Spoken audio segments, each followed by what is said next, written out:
3 dan para calon presiden bisa menggunakan ada 2 buah mikrofon yang tersedia baik di podium dan juga ada handy mic yang diletakkan di atas podium dan juga ghost-neck yang telah tertempel di podium.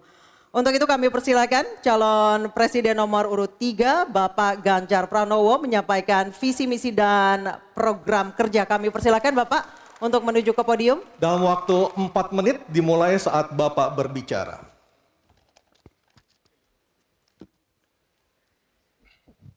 Terima kasih. Selamat malam Bapak Ibu sekalian yang hari ini hadir di studio dan tentu saja yang menyaksikan melalui tayangan televisi atau streaming. Kami membaca sekaligus mencatat persoalan luar negeri, pertahanan keamanan, dan tentu saja dari 3 ini kami akan menyampaikan poin per poin. Yang pertama terkait dengan politik luar negeri kita. Politik luar negeri kita adalah alat untuk negosiasi terhadap dunia luar, tapi kepentingan nasional harus nomor 1. Kenapa itu menjadi penting? Karena kita mesti betul-betul bisa melakukan redefinisi terhadap politik luar negeri yang bebas aktif, yang disesuaikan dengan kondisi kekinian. Ini penting karena apa? Karena kita perlu untuk memilih, memilah, dan memprioritaskan yang menjadi kekuatan, keinginan dari bangsa dan negara ini. Rakyat butuh bekerja. Rakyat butuh lapangan kerja lebih banyak. Investasi harus lebih banyak. Maka kita mesti memperkuat infrastruktur diplomasi kita, duta besar, para diplomat, dan tentu saja inilah yang mesti kita berikan penugasan-penugasan untuk membereskan persoalan-persoalan kepentingan ekonomi nasional dalam konteks kekinian. Dan tentu saja kita tidak pernah lupa, Indonesia selalu setia pada kesepakatan yang pernah diambil. Dekolonisasi yang dilakukan mendorong, meyakinkan kita semua untuk membebaskan seluruh bangsa tanpa boleh mengintervensi satu dengan yang lain. Dan inilah komitmen kita pada kemerdekaan Palestina yang kita dukung terus-menerus. Maka kalaulah kemudian itu kita kerjakan, beberapa problem krisis iklim barangkali akan kita selesaikan dengan membawa pola-pola diplomasi sesuai dengan kekinian yang diperlukan. Atau barangkali kepentingan UMKM yang mesti kita bawa ke dunia internasional seperti praktek yang pernah kami lakukan di Jawa Tengah. Dan itu membuat masyarakat akan merasakan politik luar negeri jauh lebih baik. Pertahanan, sistem pertahanan rakyat semesta mesti kita dorong, kita lapisi dengan pertahanan yang betul-betul berlapis dan kita jadikan benteng pertahanan Nusantara sebagai sebuah satu kesatuan. Dan kita perlu melakukan penataan gelar pasukan karena IKN menjadi pusat gravitasi baru. Dan ini bagian dari antisipasi terhadap tarung global antara Amerika Serikat dan Tiongkok. Untuk itulah pertahanan kita mesti masuk pada wilayah 5.0 dengan teknologi sakti, dengan rudal hipersonik, senjata cyber, sensor kuantum, dan sistem senjata otonom. Dan itu bisa dilakukan kalau anggaran dari Kemenhan itu 1-2% dari PDB. Sehingga MEF kita akan bisa tercapai.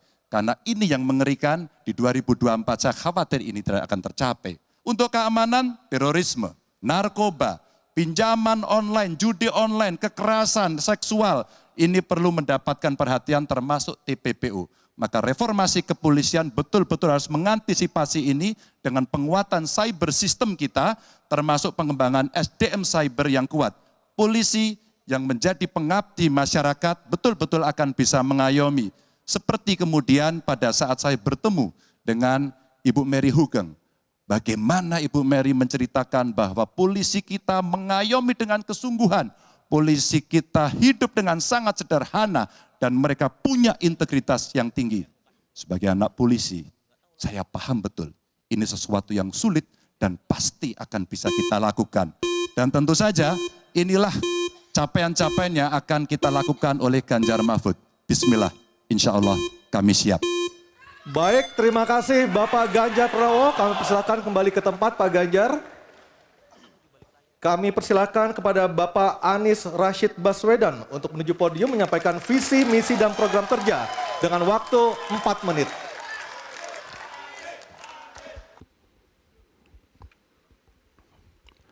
Assalamualaikum warahmatullahi wabarakatuh. Selamat malam dan salam sejahtera untuk semuanya. Bapak Ibu sekalian, saudara-saudara sebangsa, setanah air yang saya hormati, yang saya cintai. Ketika kepercayaan dari Ibu dan Bapak saudara sekalian diberikan kepada kami, maka kami insya Allah akan mengembalikan posisi Indonesia menjadi pelaku utama di dalam konstelasi global. Indonesia tidak hadir sebagai penonton, tapi Indonesia hadir sebagai penentu arah perdamaian, kemakmuran bagi seluruh bangsa di level global maupun di level regional. Kami merencanakan bagaimana kekuatan Indonesia, kekuatan kebudayaan, kekuatan kesenian, kekuatan ekonomi ikut mewarnai kancah dunia. Kita ingin film kita, seniman kita, kuliner kita, diplomati kita, para diaspora kita menjadi fenomena dunia, hadir mewarnai kancah internasional.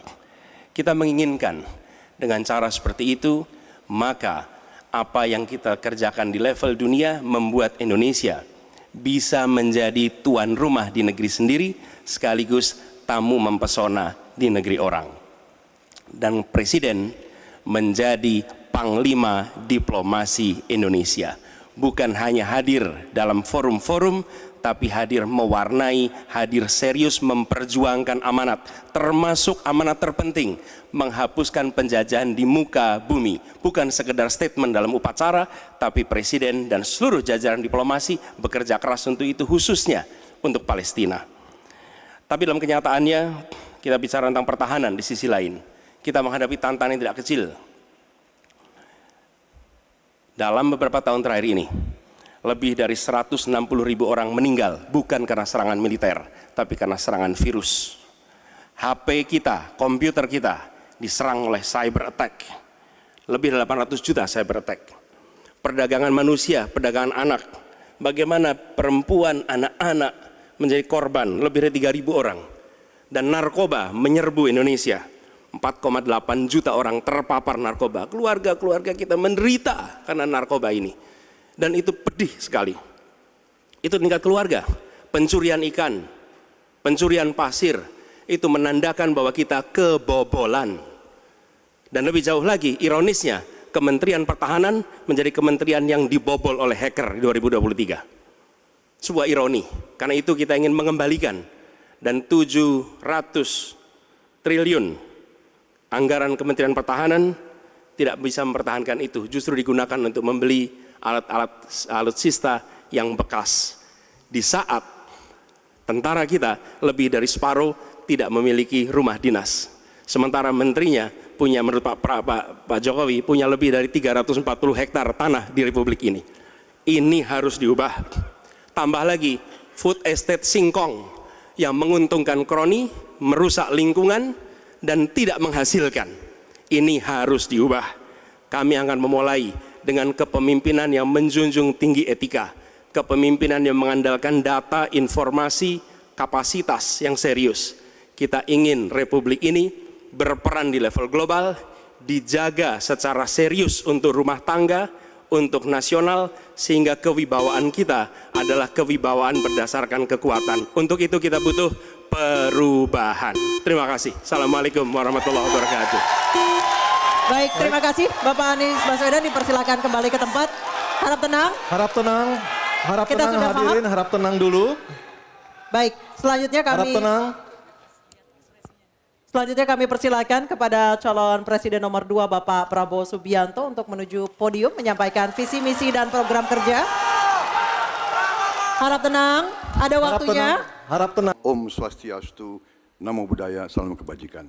Bapak-bapak, ibu-ibu sekalian yang saya hormati, malam ini kita membicara tema-tema yang sangat penting.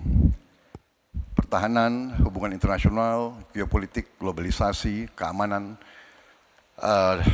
Dengan demikian, kita kembali kepada dasar kita, tujuan nasional yang tercantum dalam Undang-Undang Dasar kita, dalam pembukaan Undang-Undang Dasar 1945, tercantum sangat tegas bahwa tujuan nasional kita yang pertama adalah melindungi segenap bangsa Indonesia dan seluruh tumpah darah Indonesia. Jadi, fungsi dari negara yang pertama adalah melindungi, berarti pertahanan. Saudara-saudara, kita memahami negara kita sangat besar, sangat kaya, ratusan tahun negara-negara dari jauh datang ke Nusantara ini untuk intervensi, untuk mengganggu, untuk adu domba, dan untuk mencuri kekayaan kita. Sampai kita merdeka, kita pun harus berhadapan dengan kekayaan alam kita diambil dengan murah. Karena itu, untuk kita menjadi negara makmur, untuk kita menjadi negara sejahtera, untuk rakyat kita hidup layak, punya pekerjaan layak, kita harus menjaga kekayaan kita. Kita harus menjaga dan habis itu kita harus mengelola kekayaan kita. Saudara-saudara sekalian, politik luar negeri kita secara tradisi sejak awal kita merdeka adalah bebas aktif, adalah non-blok, tidak memihak, tidak ikut blok-blok, tidak ikut fakta. Ini akan saya teruskan. Dengan hubungan baik dengan semua kekuatan, kita bisa mengamankan kepentingan nasional kita. Saudara-saudara sekalian, 1000 kawan terlalu sedikit, 1 lawan terlalu banyak. Kita akan menjalankan politik tetangga baik. Saudara-saudara sekalian, kita bertekad harus punya pertahanan yang kuat. Mungkin ada yang asal bicara tanpa data, ya kan? Mungkin didorong oleh ambisi yang menggebu-gebu sehingga tidak objektif. Saudara-saudara sekalian, saya sebagai Menteri Pertahanan berpegang kepada doktrin, kepada strategi nasional, dan semuanya adalah atas dasar kepentingan bangsa dan rakyat Indonesia, dan saya mampu mempertanggungjawabkan, dan saya berkeyakinan hanya dengan pertahanan yang kuat kita akan dihormati, kita akan menjaga kepentingan nasional kita. Kalau kita buka buku ilmu pengetahuan yang paling dasar, kekuatan nasional harus ada kekuatan militer. Tanpa kekuatan militer, sejarah peradaban manusia mengajarkan bahwa bangsa itu akan dilindas seperti di Gaza sekarang ini. Akan diambil kekayaannya, akan diusir dari tanah airnya. Tidak bisa tidak, kita harus kuat. Kita harus kuat. Terima kasih.